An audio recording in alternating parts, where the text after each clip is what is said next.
किसी की नजर मुझ पर पड़े ना पड़े, प्रभु की नजर का हुआ है असर। ओम शांति। 13 अगस्त 2024। बाबा के महावाक्य। मीठे बच्चे, योग द्वारा तत्वों को पावन बनाने की सेवा करो, क्योंकि जब तत्व पावन बनेंगे तब इस सृष्टि पर देवताएं पांव रखेंगे। प्रश्न: तुम्हारी नई राजधानी में किसी भी प्रकार की अशांति नहीं हो सकती है, क्यों? उत्तर: पहला, क्योंकि वह राजाई तुम्हें बाप द्वारा वर्षे में मिली हुई है। दूसरा, वरदाता बाप ने तुम बच्चों को अभी ही वरदान अर्थात वर्षा दे दिया है, जिस कारण वहां अशांति हो नहीं सकती। तुम बाप का बनते हो तो सारा वर्षा ले लेते हो। ओम शांति। बच्चे तो जानते हैं जिसके हम बच्चे हैं उनको सच्चा साहिब भी कहते हैं, इसलिए आजकल तुम बच्चों को साहिबजादे भी कहते हैं। सच के ऊपर भी एक पौड़ी है, सच खाना सच पहनना। भल यह मनुष्यों की बनाई हुई है, परंतु यह बाप बैठ समझाते हैं। बच्चे जानते हैं ऊंचे ते ऊंचा बाप ही है जिसकी बहुत महिमा है, जिसको रचयिता भी कहते हैं। पहले पहले है बच्चों की रचना। बाप के बच्चे हैं ना, सब आत्माएं बाप के साथ रहती हैं। उनको कहा जाता है बाप का घर, स्वीट होम। यह कोई होम नहीं, बच्चों को मालूम है वह हमारा स्वीटेस्ट बाप है। स्वीट होम है शांति धाम। फिर सतयुग भी स्वीट होम है, क्योंकि वहां हर घर में शांति रहती है। यहाँ घर में लौकिक माँ बाप के पास भी अशांति है तो दुनिया में भी अशांति है। वहां तो घर में भी शांति तो सारी दुनिया में भी शांति रहती है। सतयुग को नई छोटी दुनिया कहेंगे। यह पुरानी कितनी बड़ी दुनिया है। सतयुग में सुख शांति है, कोई हंगामे की बात नहीं, क्योंकि बेहद के बाप से शांति का वर्षा मिला हुआ है। गुरु गोसाई आशीर्वाद देते हैं, पुत्रवान भव, आयुष्वान भव। यह कोई नए आशीर्वाद नहीं देते हैं। बाप से तो ऑटोमेटिकली वर्षा मिलता है। वह बाप ने तुम बच्चों को स्मृति दिलाई है, जिस पारलौकिक बाप को भक्ति मार्ग में सभी धर्म वाले याद करते हैं। जब दुख की दुनिया होती है, यह है ही पतित पुरानी दुनिया। नई दुनिया में सुख होता है, अशांति का नाम नहीं। अभी तुम बच्चों को तो पवित्र गुणवान बनना है, नहीं तो बहुत सजाएं खानी पड़ेगी। बाप के साथ साथ धर्मराज भी है, हिसाब किताब चुकतू कराने वाला। ट्रिब्यूनल बैठती है ना, पापों की सजाएं तो जरूर मिलनी है। जो अच्छी रीति मेहनत करते हैं वह थोड़ी सजाएं खाएंगे। पाप की सजा मिलती है, जिसको कर्म भोग कहा जाता है। यह तो रावण का पराय राज्य है, इसमें अपार दुख है। राम राज्य में अपार सुख होते हैं। तुम समझाते तो बहुतों को है, फिर कोई झट समझ जाते हैं और कोई देर से समझते हैं। कम समझते हैं तो समझो इसने भक्ति देरी से की है। जिसने शुरू से भक्ति की है वह ज्ञान को भी जल्दी समझ लेंगे, क्योंकि उनको आगे नंबर में जाना है। तुम जानते हो हम आत्माएं स्वीट होम से यहाँ आई हैं। साइलेंस मूवी टॉकी है ना।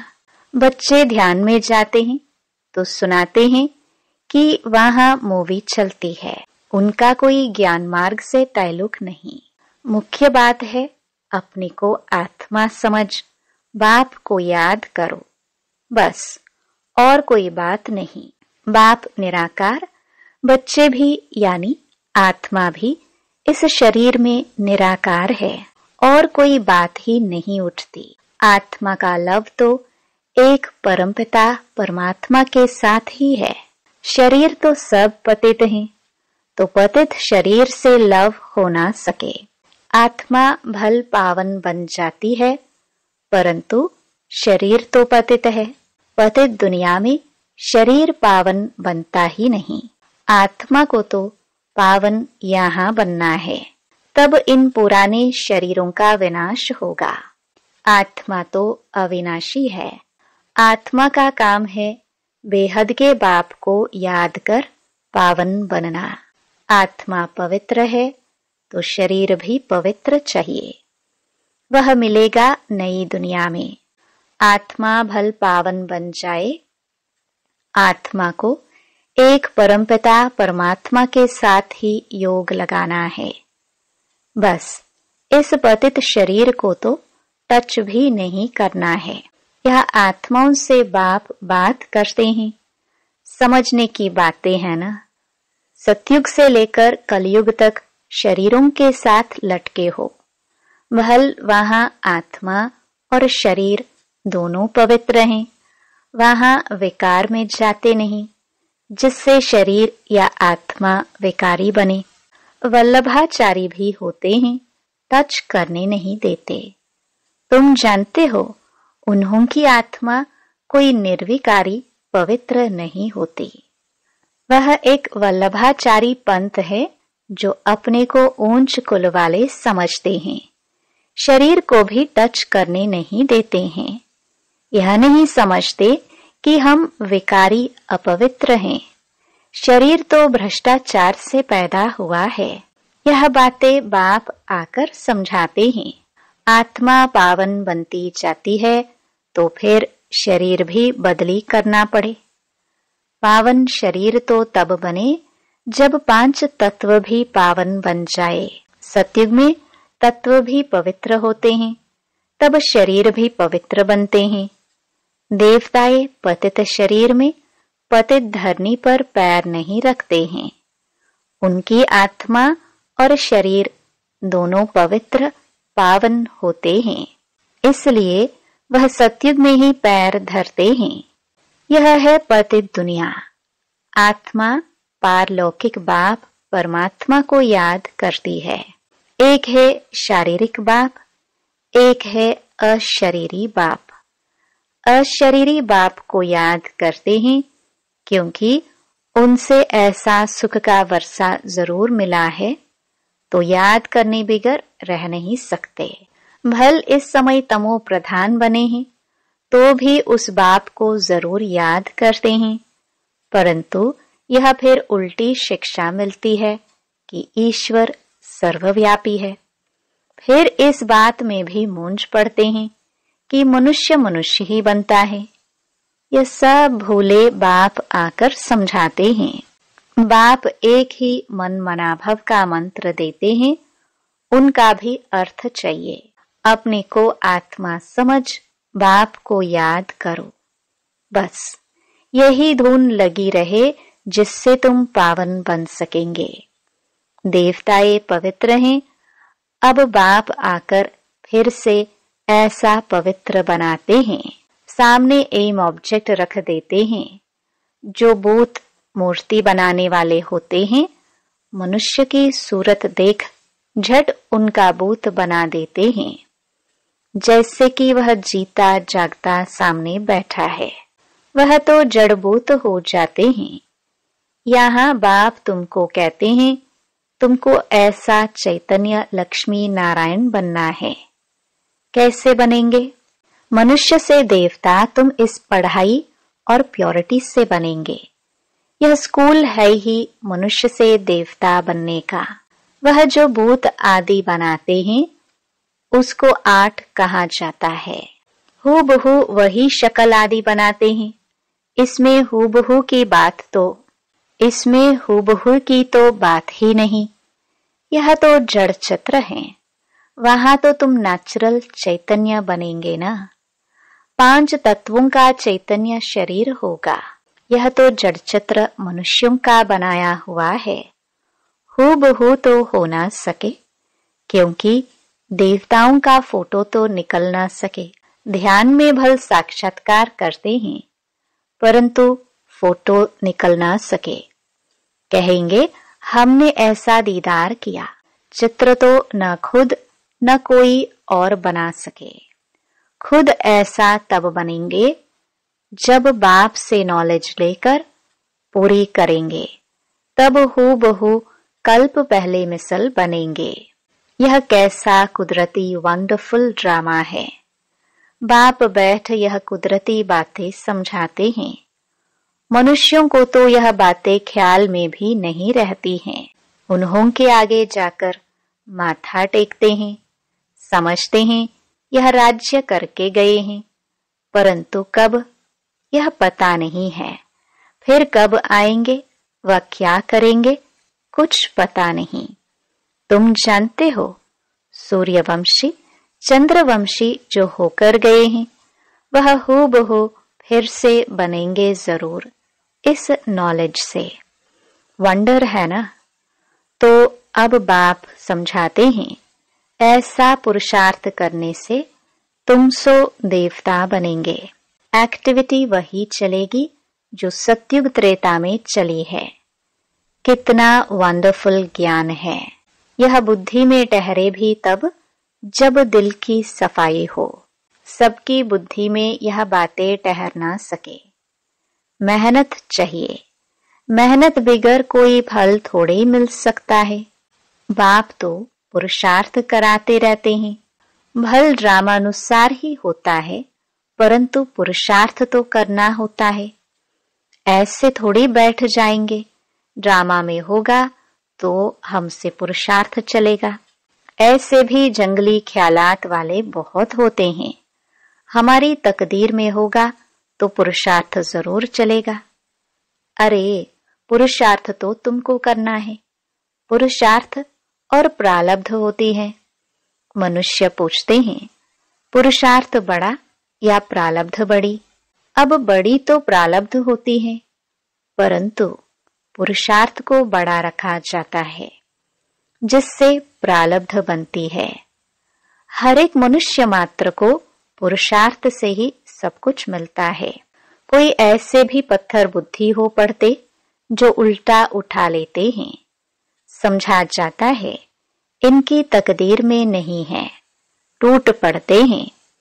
यहाँ बच्चों को कितना पुरुषार्थ कराते हैं, रात दिन समझाते रहते हैं। अपने कैरेक्टर्स जरूर सुधारने हैं। नंबर 1 कैरेक्टर है पावन बनना। देवता तो है ही पावन, फिर जब गिर पड़ते हैं, कैरेक्टर्स बिगड़ते हैं, तो एकदम पतित बन जाते हैं। अभी तुम जानते हो, हमारा तो A1 कैरेक्टर था, फिर एकदम गिर पड़े। सारा मदार है पवित्रता पर। इसमें ही बहुत डिफिकल्टी होती है। मनुष्य की आंखें बहुत धोखा देती हैं, क्योंकि रावण का राज्य है। वहां तो आंखें धोखा देती ही नहीं। ज्ञान का तीसरा नेत्र मिल जाता है, इसलिए रिलीजन इज माइट कहा जाता है। सर्वशक्तिमान बाप ही आकर के यह देवी देवता धर्म स्थापन करते हैं। भल करती तो सब आत्मा है, परंतु मनुष्य के रूप में करेगी। वह बाप है ज्ञान का सागर। देवताओं से इनकी महिमा बिल्कुल अलग है। तो ऐसे बाप को क्यों नहीं याद करेंगे? उन्हों को ही नॉलेजफुल बीज रूप कहा जाता है।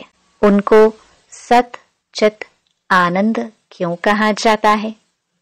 झाड़ का बीज है, उनको भी झाड़ का मालूम तो है ना, परंतु वह है जड़ बीज। उनमें आत्मा जैसे जड़ है, मनुष्य में है चैतन्य आत्मा। चैतन्य आत्मा को ज्ञान का सागर भी कहा जाता है। झाड़ छोटे से बड़े होते हैं, तो जरूर आत्मा है, परंतु बोल नहीं सकते।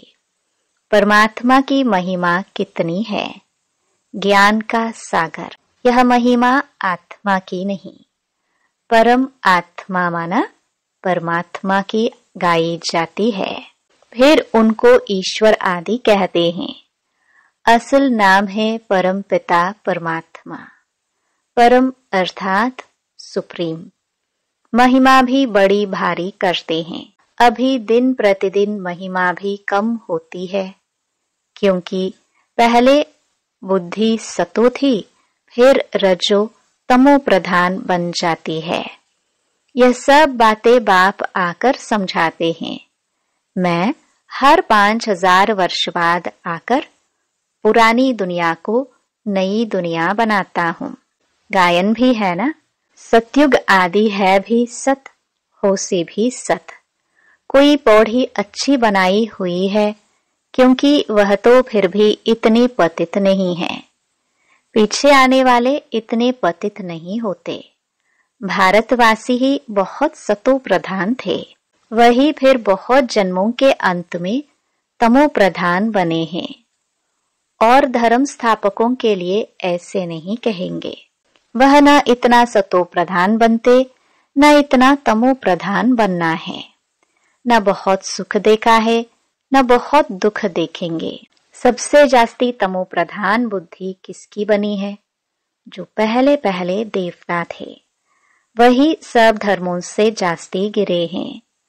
भल भारत की महिमा करते हैं, क्योंकि बहुत पुराना है। विचार किया जाए तो इस समय भारत बहुत गिरा हुआ है। उत्थान और पतन भारत का ही है, अर्थात देवी देवताओं का है। यह बुद्धि से काम लेना है। हमने सुख भी बहुत देखे हैं जब सतो प्रधान थे, फिर दुख भी बहुत देखे हैं क्योंकि तमो प्रधान है। मुख्य है ही 4 धर्म, डेटिज्म, इस्लामिज्म, बुद्धिज्म और क्रिश्चियनिज्म। बाकी इनसे वृद्धि होती गई है। इन भारतवासियों को तो पता ही नहीं पड़ता कि हम किस धर्म के हैं। धर्म का मालूम न होने कारण धर्म ही छोड़ देते हैं। वास्तव में सबसे मुख्य धर्म है यह, परंतु अपने धर्मों को भूल गए हैं। जो समझो सयाने हैं वह समझते हैं इन्हों का अपने धर्म में ईमान विश्वास नहीं है। नहीं तो भारत क्या था, अभी क्या बना है। बाप बैठ समझाते हैं, बच्चे तुम क्या थे। सारी हिस्ट्री बैठ समझाते हैं।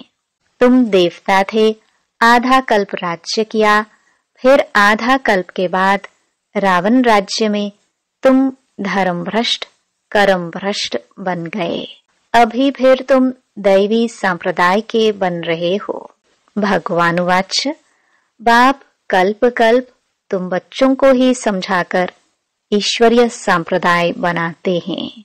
अच्छा, मीठे मीठे सिखिलदे बच्चों प्रति मात पिता बाप दादा का याद प्यार और गुड मॉर्निंग।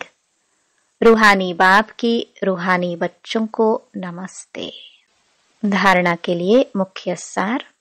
पहला, अपने दिल की सफाई से बाप के वंडरफुल ज्ञान को जीवन में धारण करना है। पुरुषार्थ से ऊंच प्रारब्ध बनानी है। ड्रामा कहकर ठहर नहीं जाना है। दूसरा, रावण राज्य में क्रिमिनल आंखों के धोखे से बचने के लिए ज्ञान के तीसरे नेत्र से देखने का अभ्यास करना है। पवित्रता जो नंबर 1 कैरेक्टर है उसे ही धारण करना है। वरदान, ब्राह्मण जन्म की जन्म पत्री को जान, सदा खुशी में रहने वाले श्रेष्ठ भाग्यवान भव। ब्राह्मण जीवन नया जीवन है। ब्राह्मण आदि में देवी देवता हैं और अभी बीके हैं। ब्राह्मणों की जन्म पत्री में तीनों ही काल अच्छे से अच्छा है। जो हुआ वह भी अच्छा और जो हो रहा है वो और अच्छा और जो होने वाला है वह बहुत बहुत अच्छा। ब्राह्मण जीवन की जन्म पत्री सदा ही अच्छी है, गारंटी है। तो सदा ऐसी खुशी में रहो कि स्वयं भाग्य विधाता बाप ने भाग्य की श्रेष्ठ रेखा खींच दी, अपना बना लिया। स्लोगन, एक रस स्थिति का अनुभव करना है तो एक बाप से सर्व संबंधों का रस लो। ओम शांति।